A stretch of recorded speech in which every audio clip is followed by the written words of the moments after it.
ધોરણ 12 સાયન્સની પરીક્ષા 7મી માર્ચે શરૂ થનારી છે। પહેલું પેપર કેમિસ્ટ્રીનું છે।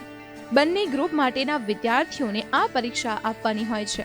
જ્યારે 1.5 મહિનાનો સમયગાળો બચ્યો હોય ત્યારે વિદ્યાર્થીઓએ હવે માત્ર વધુને વધુ પ્રશ્નપત્ર સોલ્વ કરવા જોઈએ, જેનાથી કોન્ફિડન્સ બિલ્ડઅપ થાય છે। ધોરણ 12 સાયન્સના વિદ્યાર્થીઓ માટે ઉપયોગી ટિપ્સ। વિદ્યાર્થીઓએ રોજના 3 થી 4 પ્રશ્નપત્ર સોલ્વ કરવા જોઈએ। એક જ દિવસમાં અલગ અલગ વિષયના પેપર સોલ્વ કરવા જોઈએ। આ સમયે ખાસ કરીને લખવાની પ્રેક્ટિસ સારી રીતે કરવી જોઈએ। MCQની વધારે પ્રેક્ટિસ કરવી જોઈએ। લેન્ધી સવાલોને 2 થી 3 વાર લખીને પ્રેક્ટિસ કરવી જોઈએ। ફ્રી સમયમાં સ્કૂલમાં જઈ પ્રેક્ટિકલની પણ પ્રેક્ટિસ કરવી જોઈએ।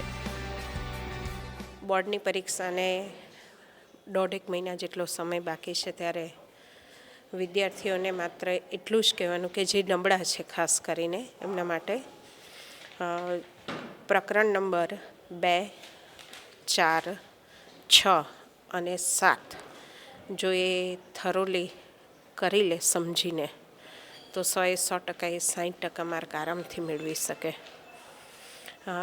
ફિઝિક્સના પ્રશ્નપત્રનું જે રીતે માળખું છે એને ધ્યાનમાં રાખીને, એટલે કે પેપર સ્કીમ અને વેઇટેજ ગુણભાર, આ બંનેને ધ્યાનમાં રાખીને હું એટલું કહું કે 4થું અને 7મું ચેપ્ટર જે છે એ બંનેના 18 એટલે ટોટલ 36 માર્ક અને પાસ થવા માટે 35 માર્ક જોઈએ।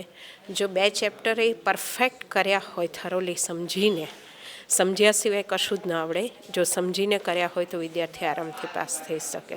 સેમિસ્ટર બીજા અને ચોથા સેમિસ્ટરની પરીક્ષા માટે વિદ્યાર્થીઓએ પાર્ટ 1 MCQ 50 માર્ક્સને પહેલા કલાકમાં લખવાનો હોય છે અને 2 કલાકની અંદર પાર્ટ બી ડિસ્ક્રિપ્ટિવ લખવાનું હોય છે।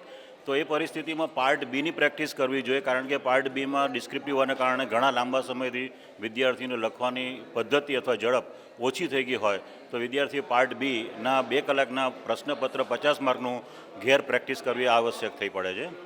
અને બીજું, અભ્યાસ માટે અથવા તો તૈયારી માટે ટેક્સ્ટ બુક્સ પ્રિફર કરવી જરૂરી પડે છે, કારણ કે ટેક્સ્ટ બુક્સનું કન્ટેન્ટ લગભગ MCQ માટે બહુ જ આવશ્યક થઈ પડે છે। અને પાર્ટ બીના ડિસ્ક્રિપ્ટિવ માટે પણ એમાં મેથડ તેમજ પદ્ધતિ, મુદ્દાસર અને આવશ્યક આકૃતિ જ્યાં હોય ત્યાં સ્પષ્ટ પેન્સિલ વડે અને નામ નિર્દેશિત આકૃતિ દોરવી જરૂરિયાત થઈ પડે છે। બીજું, વિદ્યાર્થીઓના સ્કોરિંગ માટે 4 સેમિસ્ટરની પદ્ધતિ અનુસાર પહેલા, બીજા, ત્રીજા, ચોથા સેમિસ્ટરના માર્ક્સ એવરેજ ગણવાના હોવાથી દરેક સેમિસ્ટર એ લોકો માટે અગત્યનું થઈ પડે છે।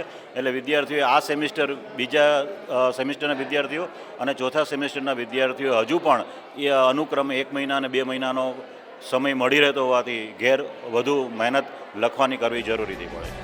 શહેરની એવી ઘણી સ્કૂલો છે કે જે આ સમયમાં વિદ્યાર્થીઓની સાથે રહીને તેમને પ્રેક્ટિસ કરવામાં મદદ કરે છે।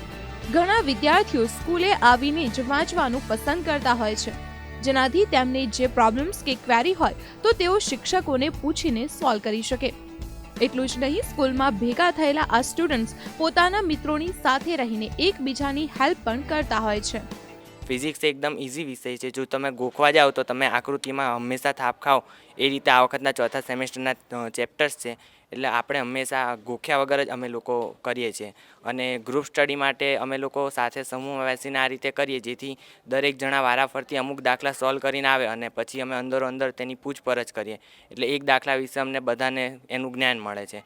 અને વારાફરતી એ રીતે અમારે જે સબ્જેક્ટમાં કોઈ એક ચેપ્ટર છે તો એ જલ્દી કવર થઈ જાય છે। આ રીતે અમે ગ્રુપ સ્ટડી પણ કરીએ છીએ। હું તો કહું છું ટેક્સ્ટ બુક પ્રિફર કરજો, પણ જ્યાં ડિફિકલ્ટી લાગે ત્યાં ગાઈડનો ઉપયોગ કરાય, કારણ કે ગાઈડમાં અમુક વસ્તુઓ કેટલી વખત સમજૂતી સારી આવી હોય છે, તો ટેક્સ્ટ બુક કરતાં એ બાબતો અમુક સારી હોય છે, એટલે ત્યારે એ પ્રિફર કરવાનું। બાકી ટેક્સ્ટ બુક જ બોર્ડમાં તો એમાંથી જ બધા હોય, એટલે જવાબો એ રીતે ચેક કરે ટેક્સ્ટ બુકમાંથી જ, એટલે ટેક્સ્ટ બુક તો પહેલાં જ કરવી જોઈએ। બોર્ડના દરેક વિદ્યાર્થીઓ હાલ ફૂલ પ્રિપરેશનમાં લાગી ગયા છે, તો તેની સાથે સ્કૂલના શિક્ષકો પણ વિદ્યાર્થીઓને પ્રોત્સાહિત કરવા માટે તૈયાર છે। સંદેશ ન્યૂઝ, અમદાવાદ।